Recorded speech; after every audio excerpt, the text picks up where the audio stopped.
Hello everyone, আজ বাড়িতে সরস্বতী পুজো। প্রতি বছর বসন্ত পঞ্চমীতে বাড়িতে বাগদেবীর পুজো সুন্দরভাবে করা হয়ে থাকে। এবারও তার অন্যথা হয়নি, তাই সকাল সকাল স্নান সেরে লেগে পড়লাম মা সরস্বতীর পুজোর কাজে। গতকাল রাতেই মায়ের প্রতিমা বসানোর বেদিটাকে রঙিন কাগজে মুড়ে রেডি করে রেখেছিলাম। টিপমালা দিয়ে মাকে সাজিয়ে প্রথমে নৈবেদ্যটা গুছিয়ে নিলাম। আর মা যেহেতু বিদ্যা, বুদ্ধি এবং জ্ঞানের দেবী, আর আমার বাড়িতে যেহেতু দুটো খুদে আছে, সেজন্য দোয়াত কলমটা তো আগেই রেডি করে রাখতে হবে।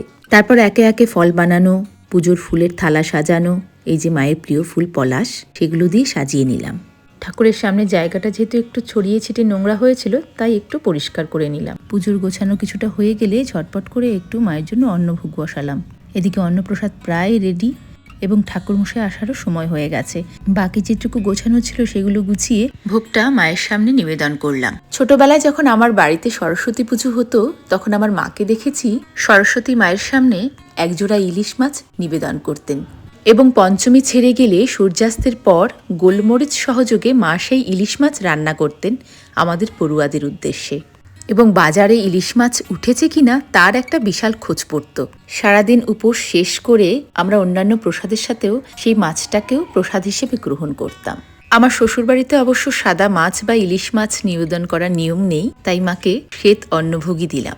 এই দিনে বই, খাতা, বাদ্যযন্ত্র দেবীর চরণে অর্পণ করে জ্ঞান ও প্রজ্ঞার প্রার্থনা করা হয়। বিশেষ করে ছোট শিশুদের হাতেখড়ি বা পড়াশুনোর শুভ সূচনা এই দিনেই করা হয়ে থাকে।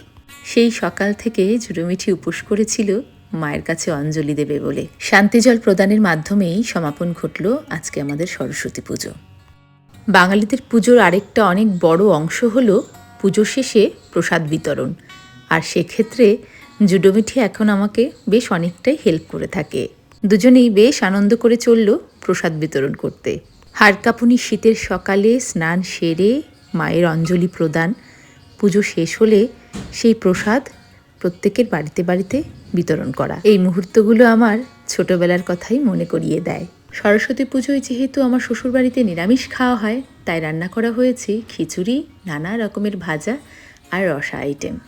সকালে পুজো হয়ে গেলে তখনই ভেবেছিলাম আজ একটু রাজীবের স্কুলে যাব, সাথে ঝুটুমিঠুরও তার বাবার স্কুল দেখা হয়ে যাবে। আমরাও ছোটবেলায় বাড়ির পুজো হয়ে গেলে ছুট লাগাতাম স্কুলের দিকে। স্কুলের সামনেটা নানা রকমের নানা রঙের চন্দ্রমল্লিকা ফুলে যেন ভরে উঠেছে। আর আমার স্কুল যেহেতু এখানে নয়, তাই বাবার স্কুলেই নিয়ে এলাম ছেলে মেয়েদের। বাচ্চারাও তার বাবার ক্লাসরুম দেখলো, সেখানে কিছু সময় বসে সময় কাটালো। এভাবে সকালবেলায় বাড়িতে পুজো সেরে বিকেলে হাজবেন্ডের স্কুলে ঘুরে বেরিয়ে সরস্বতী পুজোর দিনটা আমাদের ভালোই কাটলো।